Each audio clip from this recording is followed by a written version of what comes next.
Hey guys, welcome back to Magic TV. My name's Craig. It is 12 o'clock on a Sunday, which means it's time for a Q&A. That's where I take all of your questions over the course of the week and I try to answer them to the best of my ability. If I miss some of your questions sometimes, I'm very sorry. There are so many comments now. I try to reply to every single comment and occasionally I miss a comment. So if you guys could do me a favor, if you've got a question for me, if you could leave it in this Q&A. So, not this one, but if you have a question for me, if you can leave it into the Q&A for that week, that makes it so much easier for me to find the question because there's so many comments now. It sometimes is a little bit difficult. So if I've missed your question, I'm very, very sorry. Let me know and I will get to it. Anyway, there are some amazing questions this week. So without further ado, let's have a look at the first question. Okay, so question number 1 is by Borash. I'm pretty sure it's not the real Borash. And he asks, what is it with you and the magic circle? Wow, that is a very interesting time for you to ask this. What is it with me and the magic circle? You know what? I'm gonna get into this. I'm gonna get into this right now. Let's talk about the magic circle. So I have told everybody on this channel over and over again, I want to be 100% honest with you guys, warts and all. And yeah, you know what? I had an issue with the magic circle. Now, I was in the magic circle for years. In fact, I never applied to join the magic circle. I did a lecture for the magic circle. They paid me to do a lecture. And off the back of the lecture, I was asked if I wanted that to be my audition. And I said, yeah, that'd be fantastic. And off the back of the lecture, they put me straight into the inner magic circle. I think it's AIMC, which was a huge honor, absolutely fantastic. And I did a lot for the magic circle over the years. I did several lectures for them, workshops. I went down to London and helped the young magic circle a few times. Yeah, it was good times. It was absolutely fantastic. And then, you know, a lot of people know that I left the magic circle and I didn't quit the magic circle. I just allowed my membership to lapse, and it was kind of mutual that it wasn't renewed because at the time, and I talked about this on a Q&A a couple of weeks ago. At the time, I was doing these team building things, and the Magic Circle were very happy with it, and they wanted me to take it off my website. Now I said to them, and it was Scott Penrose who rang me about this, and I said, well, you know, I don't feel it's fair that the Magic Circle should be telling me what I should or shouldn't do within my business, especially if you don't even know how these team building sessions work and no one's asked me about it, you know, just to tell me to take it down. So I was told to come down to have a meeting at the Magic Circle. I chose not to, membership lapsed, and that's kind of where we are. Now, I told you guys on this channel, you know, a few years ago when I was on the Wizard Pro Review and after I left the Wizard Pro Review, I was a bit of a dick. I used to try and kick over tables and piss people off on purpose sometimes. I think that I've changed over the years, and one of the things that's changed me is having kids. But I was kind of bitter about the whole magic circle thing, and I did what I do best, which is I used it as a marketing tool. So I kind of put myself the strapline, the bad boy of magic, because that kind of made sense. Because when you look at me, you think bad boy, right? Look at this. This is all bad boy. So I kind of did the whole bad boy of magic image, and I was kind of like the whole I don't care about the magic circle. Screw the magic circle. I don't care about the magic circle. Almost like I was trying to convince myself, to be honest. And I wrote a blog, which in hindsight, I regret. And you're not going to be able to find this blog because it's been taken down off, I think it was on my personal page. It's on my personal website, which is craig-betty.com. And it was also on LinkedIn. I think I've taken it down off everything as far as I'm aware. But anyway, I wrote a blog called The Magic Circle is Irrelevant. And it was all about how, you know, it doesn't really matter what it was about, but it was all about how the Magic Circle paint themselves as, you know, like the guardians of magic, whilst in reality, they're just a very posh magic club. Now, here's the thing. there's no probably about it. I shouldn't have actually wrote that blog.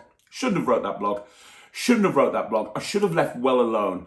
You know what? I have this habit of picking fights when I don't need to pick a fight.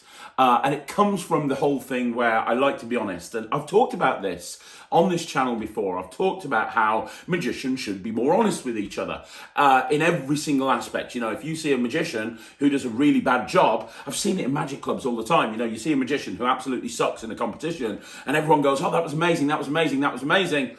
I'd rather be the guy that went, look, dude, please let me help you because there's a lot you can fix about this and you could be good, but I think we need to talk about what you need to improve. So I've always been very outspoken, and that's never going to change. That's me.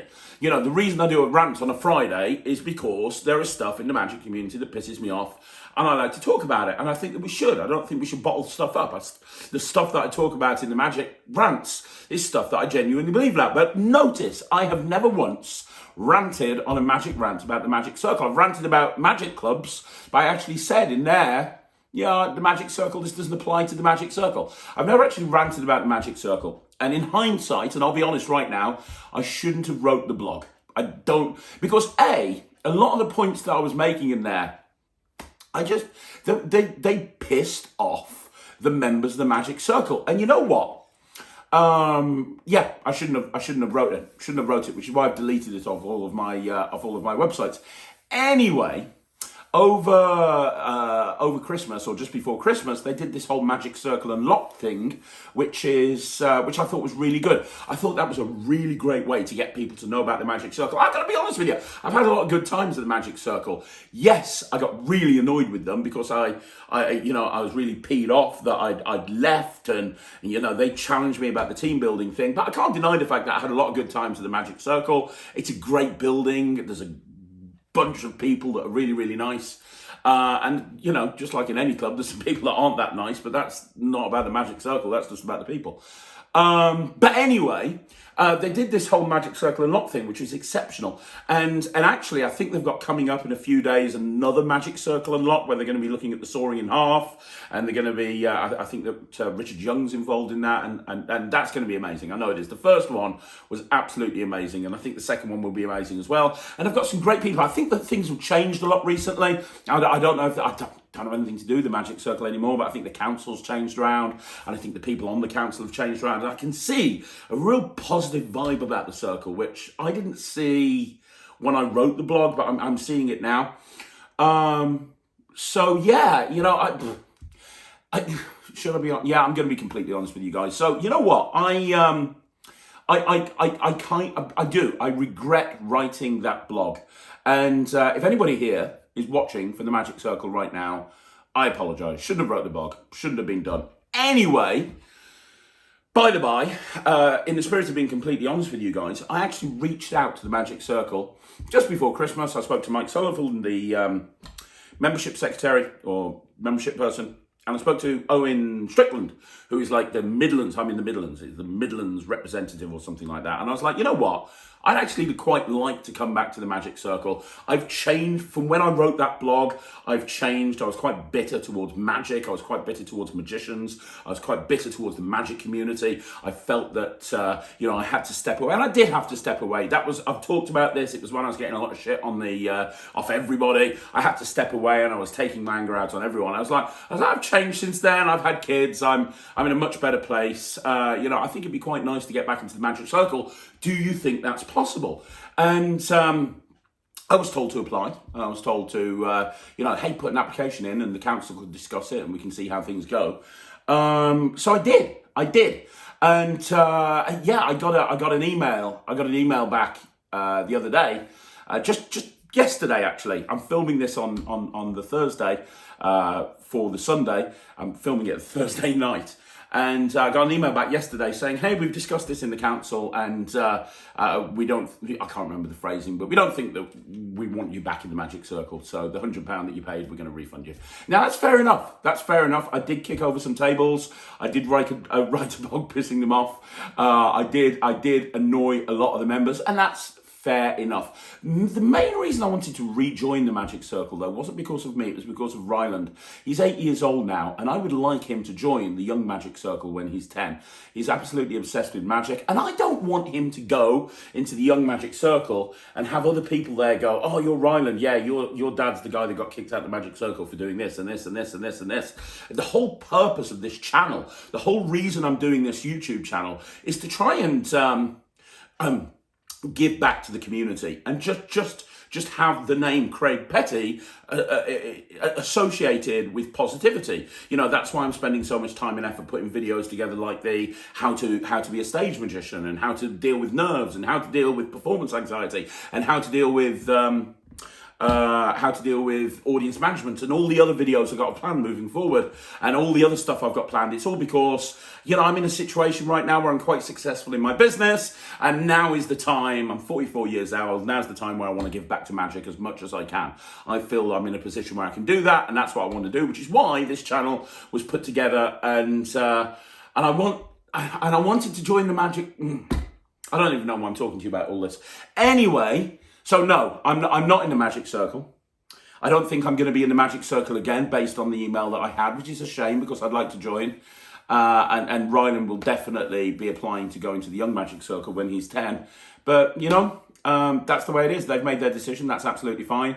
Do I regret writing the blog? Yeah. And if we can learn something from this, it's don't publish a blog when you're pissed off and you've had a little bit too much to drink. I think that's the lesson that you need to learn from this. If you're pissed off with the situation and you've had a bit to drink, don't hit publish on the blog, because then you'll wake up the following morning to hundreds of comments and you'll feel the need to defend yourself, especially if you're in a position where you actually removed yourself from the magic community anyway. So there you go. We learn things. If only you could bottle hindsight. So to answer your question, this was a long, drawn-out way of saying, no, I'm not in the Magic Circle. Yes, anybody who's watching this, I do suggest you join the Magic Circle. Do I believe some of the stuff that I wrote in that blog? Yes. However, I believed it at the time and things have changed, and I see the circle with people, you know, Michael J. Fitch and all these people like leading the way. It's definitely, you know, well, it doesn't really matter. Yeah, I'm not in it. I'd suggest that you join it, and that's that. So that's my opinion on the Magic Circle. There you go. Let's move on. Okay, so the next question is by Dani Marco. Hi, Dani. And yes, Paul Harris is our spirit animal. His question is, what would your everyday carry item be if you needed to combine both functionality and magic capabilities? Good question. You know, so he's saying, for example, a Turner watch is okay because it's the sort of thing you carry around with you, but a coin bender has no other functionality. I'm doing a video on this. I'm doing a top 10 things that you should carry around with you when you leave the house and you're not prepared to do magic. And so I'm not going to jump on that. However, you are right. A Turner watch is great, or a Timesmith watch is great. The new thing by Alakazam, the Contactless by Harry and Peter Nardi, that's absolutely fantastic. You know, when I released Keymaster, the whole point is it was designed as a carry-around thing, not the Keymaster Chrome that I had nothing to do with, that was kind of released without me even knowing about it. Not that. I'm talking about the original Keymaster. The original Keymaster, I actually supplied it with blank keys or key blanks, and the whole reason for that is because I wanted people to be able to take these key blanks and cut them into the shape of their own house key. So the whole idea was you could have this gimmicked set of keys cut to your house. So if you're going to leave the house and you're going to lock your house, you're going to have the gimmick with you. So that was the whole idea behind Keymaster.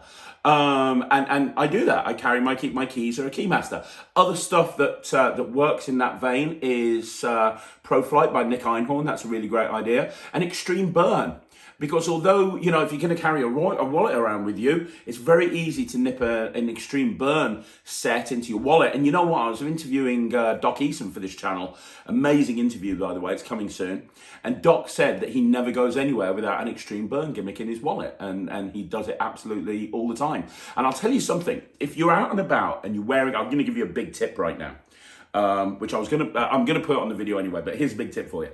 There's a long forgotten Nate Kranzo trick, which is just brilliant. And it was on Visual Voodoo, right? And what it is, if you're going out anywhere in a tie, let's say you work in an office or whatever it may be, if you've got a shirt and a tie, right? He's got this routine where you pick a card, you sign it, it's lost in the pack. And then he shows his hands empty, he reaches up and he lifts up his tie. And under, you know, like the little flap thing underneath your tie, underneath there's a folded up card. Underneath the tie, it's just lodged in there. And you literally just take that off and you give it them and it's their signed card. It's like carrying a mystery card box around with you, but it's literally just set up on your tie, ready to go anytime, anywhere. Absolutely brilliant. And you don't have to use just cards. I've got a nice idea with this, with a business card as well. So you can borrow a business card off somebody and you can borrow your own business card, do a quick transposition, and then their business card disappears and it's actually there on the tie. So there's so much you can do with this. Look, I'm not going to go any further because I'm just going to basically give away the whole content of the video I'm planning on doing in the next couple of weeks, but yeah, the ones that I suggested to you, they work really, really well. So I hope that helps, and look out for the video. It's coming soon. Okay, so the next question is by Groc Magician. Hey, Groc Magician, how you doing? And he says, firstly, I'd like to thank you for convincing me to learn the mnemonic stack. No problem. My work here is done. Where can I find tricks using the stack? I only know of mnemonica by Juan Tamariz. Is that the best place to learn using the stack? No, not really. There's some great books. Now, if you want to go kind of more old school, you want to look at some of the Aronson books. Order to Amaze is absolutely fantastic. A lot of the stuff that Aronson puts out, a lot of it uses stacks. Now, it uses his own stack, but it's not stack specific, so you can actually use that with mnemonica as well. One of my favorite people who creates routines with stacks is a guy called Michael Close. He put a ton of stuff in Workers number 5. I think it was the last Workers. He put a ton of stuff in there with a memorized deck. But also, if you go onto his website, michaelclose.com, he's got a whole bunch of other stuff with stacks as well. He's got this wonderful thing. He's got this wonderful routine. I've never seen anyone else do it but me. I did it on a Magic Live, so you can look back at it. And it uses 2 casino cut cards, which you can get off Amazon for like £2. And it's this 3-phase routine with these 2 casino cut cards that's just mind-blowing.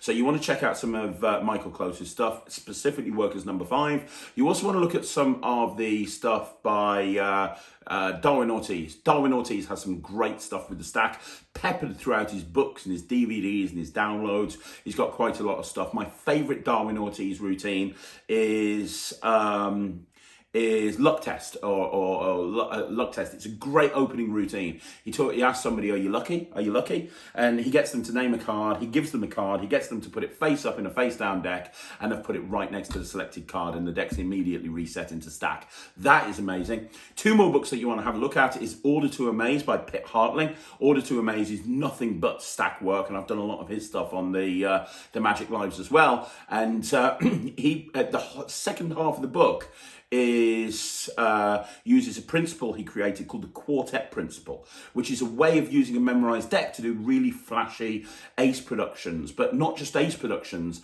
They name a value like the 6s, and then it's a case of finding the 4 6s in a very visual way. And it's a really nice thing. It's called the quartet principle, but it's got a whole bunch of other stuff in there as well. And then finally, the book that you need to buy first, I went through all of that, but the book you need to buy first is the Buena Vista Shuffle Club by Matt Baker. Anybody who knows me knows I'm a Matt Baker fan. If you haven't heard of Matt Baker, I did an interview on Talk Magic. Just type into Google Talk Magic Matt Baker. You'll see interview Craig Petty. You'll see that, and he demonstrates a couple of the routines out of the Buena Vista Shuffle Club. It's an amazing book, and the first half is all routines with a mem deck. And he uses an Aronson stack as well, because one of his mentors was Simon Aronson, but his stuff is not stack specific. All of those sources that I've told you are all, what's the word I'm looking for? They all keep the stack in order. There's a couple of routines in Pitt's book, a couple of routines in Matt Baker's book that aren't stack specific. That do destroy the stack, but Matt's got a couple of really good ideas about how to get a shuffled deck into stack order. So it's worth having a look at that. But that's right. If you do all of that, you'll have like 20 or 30 awesome routines with the mem deck. So check out all of that. That's all you kind of really need right now. But if anybody knows of any other sources, let me know in the comments down below. I'd love to hear them. Okay, so the next question is by James Samuel, superstar of social media and TikTok, commenting on my channel. Thank you, dude. You mentioned in a previous Q&A that some of your favourite creators are Jay Sankey and Scott Alexander. What are your favourite effects that they have released that you do close-up or stage? So Scott Alexander, most of his stuff is stage. Scott Alexander is basically responsible for half of my act. I do his salt pour routine, I do his needles routine, I do his egg bag routine, I do message in a bottle, I do wishes. I do so much of Scott's stuff. He's got this really nice idea, really great opening routine for a cabaret show. And he's got like 2 bags, and he borrows a phone and he puts the phone on the table and he gets them to pick a bag. And when he does, he drops the other one, the one they don't pick. He drops, no magician's choice. He drops the other one and there's a full brick in it. And then the one that is dropped, it's a sponge brick. It's such a great opening routine. There's so much stuff that he does. There's a really great routine for kid show performers in Scott's Penguin Live lecture, or it might be one of his Christmas specials, where he's just using a vanishing bottle and 2 bags, and the bottle's transposing between one bag and the other. Absolutely brilliant. The guy is so clever, he's got that routine where he's interacting with Siri on the stage, and what's happening is he's asking Siri questions and Siri's answering him, and it's like a drink in a shoe thing where you borrow a shoe. It's a bit like an updated version of Banishing Bandana. It's called Shoe Business. There's been 3 versions. The 3rd version is definitely the best. It keeps getting better every single time. But Scott's stuff is brilliant. I'm probably going to do a 5x5 special on him at some point. Jay Sankey, I mean, come on, the guy's got so much material. From a close-up point of view, my favourite close-up trick probably of Jay Sankey's is paper-clipped, I would say, probably. Paper-clipped is absolutely brilliant because it has so many different uses. I mean, it's as good as a mystery box, but you just need a folded up card and a paperclip. There's so many different things you can do with it as well. But you know what's great for stage is airtight, which David Copperfield did in his show, and it's so old, it's new. You don't see people doing it anymore, but for a parlour show or a small stage show, it's great. And what happens is you take a deck of cards and you take a balloon and you push the deck of cards into the balloon, and then you blow up the balloon and they see the cards in there, and then you reach in and you pull one card out and it's the signed selected card. It is killer. Like, I'm talking super killer. That's a great routine for stage. So there you go. I love Jay, I love Scott Alexander, I love Jay Sankey, they're both great. But I'd say those are the picks. But you guys let me know in the comments down below, what do you think? In fact, by the way, I know I said last Sunday that there's going to be a Jay Sankey 5x5 special last Monday. Unfortunately, I got my dates wrong, but definitely tomorrow on this channel at 9 o'clock is a Jay Sankey 5x5 special that I've spent a lot of time on. So I want you to have a look at that and let me know what you think. I go into depth with Jay Sankey, and I'll probably do one on Scott Alexander down the road as well. Okay, so the next question is by SCK Magic 7. Hey buddy, and the question is, just curious if you perform any levitation animation effects, thread work, and if you do, what resources do you recommend for someone who's looking to learn more about this aspect of magic? You know, I don't really. It's the one aspect of magic that I've kind of not really delved into, and I think that's just personal opinion. I've played around with Tarantula, I've played around with the spider pen, and I've played around with all of this stuff, and it's all nice and it looks really nice and everything, but I think that laymen that watch a levitation, they come to one solution, which is it uses some sort of thread. And a lot of the time, they're right. Let's be honest, that's exactly how it's done. And when the method is what the spectator is instantly going to jump towards, I don't like that as much. It's that kind of whole too perfect theory. If you take a note and you just put it in your hand like this and you have it float and boom, boom, boom, boom, boom, and it floats and all this sort of stuff, they're going to think it's thread. And it is. It's almost like it's too perfect, right? So that's why I kind of stay away from it. Having said that, I do like it if it's subtle. So I have worked in the past with loops, and I would more than happily work with loops again, because I think loops allow you the freedom of doing something that's not quite a levitation, so it becomes a little bit more believable, if that makes sense. Justin Miller has an amazing thing with loops. It's the best animation style routine I've ever seen. And he takes a Sharpie marker and he takes a ring, and he puts the ring on the Sharpie marker, a spectator's borrowed ring, and he just does this. And he does this, the ring just moves along. I'm sure it's called ring slide. And then he gets the spectator to hold a hand out like that. And he goes, boom, and it just drops into their hand. And immediately everything's examinable. And I love that because there's no hookup. It's just a loop. Everything's instantly examinable. And you're instantly reset. And it's not an obvious levitation. So it's kind of, for me, it's a little bit more subtle, which I like.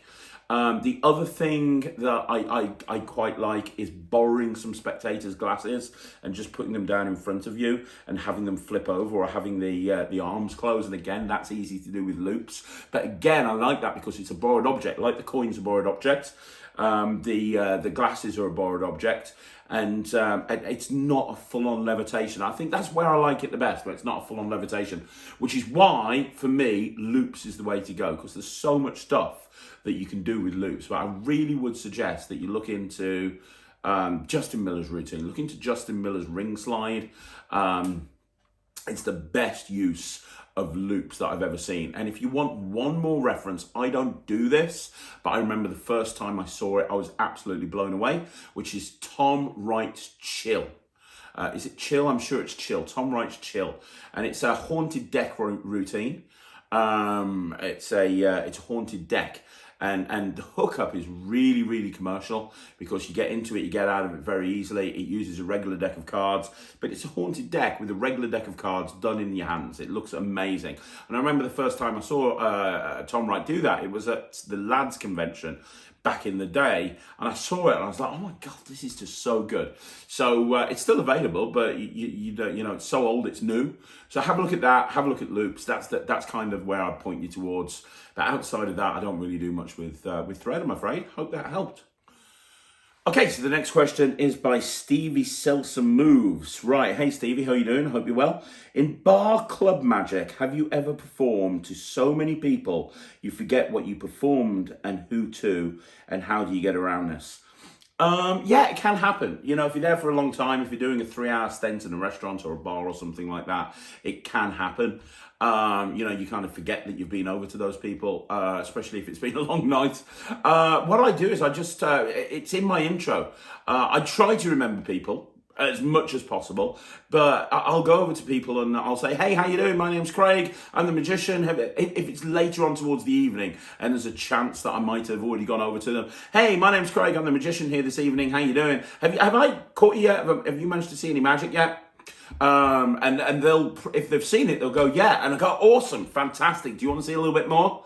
And they'll go, yeah. And I'm very conversational when I approach a group. So I go, oh, great. What did you see me do? What did you see me do? Oh, you did this with a coin. Really? Wow, that sounds amazing. I have no idea how that's done. Well, I tell you what, let's do something completely different. And then I'll move into something that because I know if I hear them say, I've done coin stuff, then I'm going to have gone in that direction. So I just make sure I go in a completely different direction. I don't think it's a problem just saying to people, hey, have I caught you yet? Especially if it's a busy place. I sometimes gig in, not at the moment with COVID, but when you have sort of champagne receptions and there's like 1,000 people crammed into a room like this, and it's almost impossible to remember who you've been to and who you haven't been to. It's just very easy to go, hey guys, my name's Craig, I'm the magician, how you doing? I just want to check, have I done any magic for you yet tonight? You've missed it, are you serious? You've missed the magic? Oh my gosh, I'm really sorry. Well, it's my job to come over and impress you. Have you got 2 seconds? You have? Great, let's do this. Boom, you're right into it. It's not a problem asking people, totally not an issue. That's how I'd deal with it if I were you. Okay, so another question from Stevie Seltzer Moves, another question is, have you ever had someone call you out, not because you did anything wrong, but because they figured it out and told other spectators how you did this and how you got over it? Not really. There's been a couple of times when you've had that amateur magician. You know, the amateur magician, the guy that's kind of read a couple of magic books and he thinks he knows absolutely everything about magic and he'll call you out on stuff. So there's been a couple of times where I've done a double lift and I've been doing an ambitious card or something and I've turned 2 cards over and he's like, oh, that's a double flip.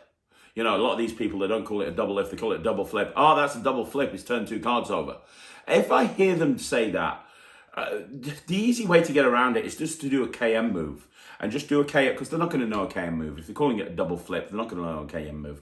So I just do a KM move and I go, what? No, there's just 1 card. Look, let me do that again for you. He thinks that I'm cheating, I'm turning 2 cards over. Let me do it even better. I'm going to put it face up on the deck. And now I'll put the card face up in the middle. And I'll dribble the cards down so they can see its face up in the middle of the deck. And I'll do a midnight shift or some sort of pass. And I'll have it visibly come to the top, which kind of shuts them up. And again, go back and check the heckler thing. I kind of try to defuse a situation very, very easily. If they think it's something and they actually openly say, hey, this is how you did this, you do the same trick with a completely different technique. And I'll go, no, you're completely wrong. But the other thing to consider is, let's say that they tell you how the trick works and they go, okay, you did this. The easy way to deal with this is just turn around to them and go, yeah, I did. Well, I'm sorry, did you think this was real magic? Oh, that's funny. You thought it was real magic. No, I'm sorry. No, yeah, of course I did. No, I'm not a real magician. My job is just here to entertain you. Don't look at it as a challenge, man. You need to get less angry. Anyway, should we try something else? And because if somebody shouts out how something's done, they're looking, they're normally an alpha male. They're looking to, take control of the situation and tell everyone, look how clever I am. I can do this. So if you just go, yeah, that's how it's done. Yeah. What can they say? What can they say? And you're very flippant and very offhand. Yeah, that's how it's done. Yeah, I'm sorry, I'm not a real magician. I'm here to entertain you. What I'm doing is I'm trying to cheat you with style. That's my thing. Anyway, should we try something else? See if we can figure this one out. You get a high five if you can figure this one out. So watch carefully. Let's see how we do this. And but that's my style. I'll deal with it in a very kind of sarcastic way, where I'm kind of just obviously saying to him, shut up, but without actually telling him to shut up. You got to find your own approach to this. You got to find your own way of dealing with this. But if I can't get myself out of it, and he's blatantly said how the trick's done, and there's no way to get out of it, I'll just own it. I'll just say yeah, because at the end of the day, we're just doing tricks. It's not brain surgery or something like that. Yeah, just say yeah and do another trick. It's not the problem at the end of the day. In a year's time, you're not going to remember the moment that one guy shouted out, I know how that trick's done. So don't sweat it, to be honest. That's my advice to you. Don't sweat it and don't worry about it. It's happened to me probably a couple of times in my whole career. So not an issue. Right. Okay, so the next question is by Gary Ogden, who pointed out on last week's Q&A that he felt I was ignoring him for some reason. No, I'm not ignoring you, Gary. I'm just getting lots and lots of comments, and I'm really sorry if you felt you were being ignored. He's now asked his question again, which is great. So his question is, why is it I can't put time and effort into learning my new tricks I have bought? I have several I have not even touched yet, and I quite easily spend lots of time playing on my Xbox. I'm 63 by the way, something to do with not mixing with people due to lockdown or just a lame excuse. Look, as you know from me at the very, very beginning of this video talking about the magic circle, I'm going to be completely honest with people on this channel, and I'm going to be completely honest with you. It's frankly, probably, without being funny, and I don't mean to insult you, it's probably laziness. Or maybe you just don't enjoy magic. I don't know what it is, but here's the thing. If you have this new trick that you want to do, and you've bought this new trick, and you've got this new trick, and it's just come through the post, and it's there, and it's all ready to be opened up, and it's new and spangly, and you just leave that there, and you go and play on your Xbox, that tells me that that's more important to you than the magic trick, and that's not a problem. It's not a problem if killing people on Call of Duty or whatever game you're playing is more important to you than than learning the magic trick, that's fine, as long as you realize that that's the reason. The reason is you're more excited about doing that than you are about doing a magic trick. So there's two solutions to that. Either you kind of give magic up as a hobby because obviously you're not as into it as you thought you were, or try to recapture your love of magic. I had a friend for many years who used to just play Call of Duty, like literally until 3 or 4 o'clock in the morning. He was in a clan. He used to play Call of Duty till 3 or 4 o'clock in the morning. He'd get up at 11 o'clock. He'd play Call of Duty all day. And it's kind of all he did. That was his life. His life was playing Call of Duty. And he was a professional magician as well. And he went out and did gigs, but he didn't practice. And I was just like, dude, why are you playing this game so much? Don't you want to practice or you grow your business or whatever? And he's like, nah, I like playing the game. And for him, that was fine. So it's not a bad thing that you don't want to learn the tricks, as long as you realize that the trick isn't going to learn itself. You have to get excited about learning the trick, right? And in my situation, when I first became a professional magician, I used to just sit on my ass all day watching 24. And I didn't put any effort into growing my business. I didn't put any effort into marketing. And then I sat around one day and I wondered why I was getting shitty gigs. And all of my friends and colleagues were getting like gigs that were way better than mine. And I realized it was because I was spending all day watching 24 and they were spending all day trying to actually better themselves. And they were trying to spend more time and effort on marketing their business. And they were out speaking to agents and stuff. And I wasn't. And that was kind of a bit of a wake-up call to me. And I realized that if I wanted to get ahead in business and I wanted to get ahead as a magician, what I needed to do is I needed to refocus my attention. And that's what it is. So you ask the question, is it something to do with not mixing with people? Not really. No. You just can't be bothered, and that's fine. But you need to figure out why you can't be bothered. Is it because you bought the trick but you don't particularly like the trick? You don't really want to learn the trick? Is it because you don't? Maybe it's because you're in lockdown, you're frustrated, and you've got no one to perform it to, so it seems pointless learning a trick that you're never going to do, or you don't know when you're going to be able to do it again. And the solution to that is make a place where you can go out and perform. So I'm doing virtual shows every single day. I'm filming content for this YouTube channel every single day. I'm performing now between virtual shows and filming stuff for this YouTube channel. I'm performing now than I ever did before. I'm performing all of the time, right? So I've made an outlet for me to perform. So don't use that as an excuse either. Ultimately, it's an excuse. And that's what it is. And I don't mean that in a patronizing way. I don't mean that in an insulting way, Gary. Ultimately, it's an excuse. You have paid money for a trick which is sitting in your house while you play on computer games. And that's cool. And that's absolutely fine. But if you want to learn the trick, pick up the fucking trick and learn the trick. It's as simple as that. You like you say, you're 63 years old. You don't need somebody cracking a whip. You don't need somebody saying, Gary, learn that trick else I'll send you to bed. Yeah, learn the trick or don't learn the trick. But, if you're pissed off with yourself that you're not learning the trick and you're playing the computer games, well, maybe you need to spend less time playing computer games and more time working on your performance and working on learning these new routines and becoming a better performer. It's up to you. I know which way I'd go, but ultimately it's up to you. I don't know if that's the answer you were looking for, but it's what I believe. So I hope that helps. So the next question is by Mr. Harmon. He's back. Mr. Harmon's first question. What's your opinion on social media magic? Well, you know what? What's my opinion on social media magic? I have no problem with social media magic. No problem at all. No problem at all. I did a rant video on this very early on because I know a lot of people rag on the TikTok magicians and, the people that spend a lot of time doing like a 60-second thing, like James Samuels, who commented earlier on the channel, like Julius Dean and all these guys, and they look at them very negatively. My attitude is very, very simple. You do not realize how much time and effort goes into putting these social media videos together.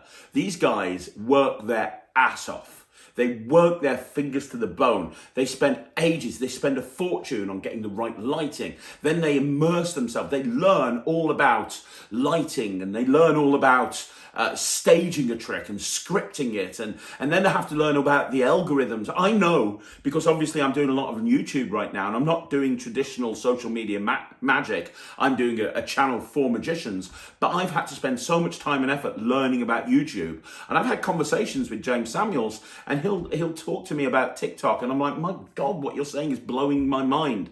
They spend so much time and effort putting these videos together, and a lot of people have issues with them because it's not their cup of tea. Well, they don't put these videos together for magicians. They put these videos together for laymen. And I think they're doing a bloody good job of it. And my attitude is very, very simple. If these videos that are going out there showcasing magic are getting more people interested, and they must be, because look at somebody like James Samuels, who 2 years ago didn't even have a TikTok account and now has 1 million plus, 2 million plus followers. The fact that so many people are following him on TikTok means that there's a lot of people out there that are really interested in seeing magic. And that's only positive for the magic as an art form. If these social media magicians are shining a light on magic, that's good, because more people want to book a magician and will benefit in the long run. Now, the issue I have is when they expose a trick, because I do not agree with that. The reason I went nuts at Justin Flom is because I completely disagree with how he exposes magic on his channel. And I'll tell you right now, a little bit of a sneak peek. On Tuesday, I'm doing my favorite interview yet. I'm uploading an interview I did with Bizarro, who was very close to Justin Flom and Rick Lax, and he talks about this whole thing with Justin, and we have a very long conversation about it. I think that's an interview that you're not going to want to miss. So yeah, from social media magic point of view, I've got no problem with them. I think it's a great outlet for creativity. I've got a TikTok channel. It's crap in comparison to these guys. I've got like 50,000 followers, which is nothing, and I don't put as much effort into it as I do this YouTube channel.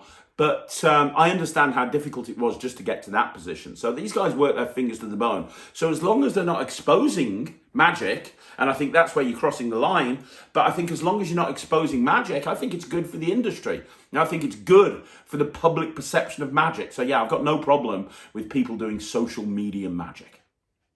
So the next question is again by Mr. Harmon, and it's, do you know any good confabulation routines that would work close-up? Great question, buddy. The best one that I've seen for close-up performers and we reviewed this on the review show, I think it's Manifest by Dani Weiser. I really like that. The method was perfect for close-up. The method was absolutely perfect for close-up. So yeah, I think that Manifest by Dani Weiser is the best version that I've ever seen of confabulation for close-up. A lot of confabulation routines are designed to be done on stage, right? They're designed to be done on stage, but you can rework some of them. So the one that we reviewed recently, Aeroplane Mode. That's a stage piece, but you could rework it for close-up. Really, you'd have to get rid of the drink force because you've got that big carton with the drink underneath it. But you could very easily rework that, because outside of that, you've just got the tickets. Yeah, you absolutely could. You could probably rework that close-up if you wanted to. But No Brainer is in my act, and No Brainer is a stage piece. I think most confabulation routines are stage routines. I think it's something that works really well on stage. But the easy way to do a confabulation routine, if you want to do a confabulation routine really, really easy, is just think of 3 completely different forces and put, you don't have to do double writing or secret writing. The easy way to do a confabulation routine is think about forcing 3 completely different things, use a different force for each one. And that's something that you could do. So this is completely off the top of my head because, as you know, I don't script these Q&As. But let's say that you had let's do this. Okay, so let's say that you had so let's say that you had a picture in your wallet, and it's you standing outside a train station holding a bottle of Pepsi. It's you standing outside the train station holding a bottle of Pepsi in one hand and holding a playing card in the other hand. And you put that into your wallet, okay? And you say, hey, I've got this picture. Can you hold on to that for me? Now you've got 3 elements there. You've got a train station, you've got a bottle of Pepsi, and you've got a playing card. So now you need 3 forces to make that prediction come true, but you don't want to do the same force 3 times. So what could you do? Well, you could show that you've got a pack of cards and do a cross-cut force and leave that there, so that's your time misdirection. So you could say, look, I've got this deck of cards, can you cut the deck? Great, we'll mark the cut, we'll get back to that in a minute. Then you could have like a shopping list force. You know the thing where you've got a list and you get a pair of scissors and you cut? So you go, look, I'm going to go down here with the scissors, just say stop wherever you want to, stop, okay, fantastic. What's this? Oh, it's Pepsi. Okay, so you could have stopped anywhere you wanted to. You stopped Pepsi. That's how you started. That's how you force Pepsi. And then you could say, look, I've got some train tickets in my wallet. And these are train tickets from lots of different train stations from around the UK. Look, do me a favor. Just give me a number from, there's about 20 here. Give me a number from 1 to 20. 7. Okay, I want you to deal the cards like that. 7 cards. Take them, deal them yourself, and now you're going to do a countdown force. So you've used train tickets to do a countdown force to force Birmingham train station. You've used a cross-cut force to force a playing card, and you've used the cut thing to force Pepsi. So now you say, well, okay, you could have stopped anywhere you wanted to. You stopped at Pepsi. You could have stopped at any card. Let's see where you cut to. You cut to the 9 of diamonds, and you could have stopped on any train ticket. Let's have a look. Birmingham train station. And I gave you a picture at the very beginning, and look, this picture is of me standing outside Birmingham train station, holding the 9 of diamonds in one hand and a Pepsi in the other. So that's off the, literally, I didn't even think about that till I read your question. That's literally off the top of my head. But the point I'm trying to make here is that you can take 3 different forces and you can construct that into a confabulation routine. Because at the end of the day, confabulation is all about having 3 things and predicting what the 3 things are, right? It doesn't have to be, just because confabulation a lot of the time uses some sort of double writing type technique, it doesn't have to. So think outside the box rather than looking for a marketed way of doing confabulation. Try and think of a way of doing it yourself, right? Try and think of a way, think about 3 different forces and think about how you can have a prediction that organically matches the 3 things that you've forced. I think that would be the best way to do it, close up. But let me know what you think in the comments. Okay, and the final question is by Quixote. Quixote, nice to meet you. And the question is, what is your favorite card move that a lot of people would not know? Okay, great question. And it's something that I'm going to do a video on in a bit. I do happen to have a deck of cards here. I think personally, a card move that a lot of magicians don't do anymore. Is this a regular deck? Yes, it is. A move that a lot of magicians don't do anymore.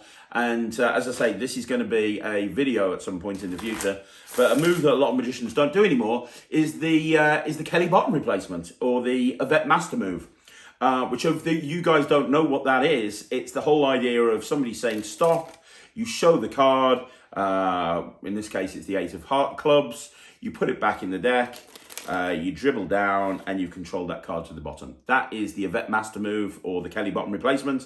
It's a free choice of stopping wherever they want to, and you show the card and you just have it here and it's controlled down to the bottom. And I love that move because there's so much you can do with it. So I remember Simon Lovell having a colour change using that move, which is beautiful. But I think it's Paul Gertner. It might not be. No, it is. I'm pretty sure it's Paul Gertner. He's got a great way of doing a card to box routine with this. So he has the box on the table, and he has somebody pick a card, and let's say that the card is the 7 of spades.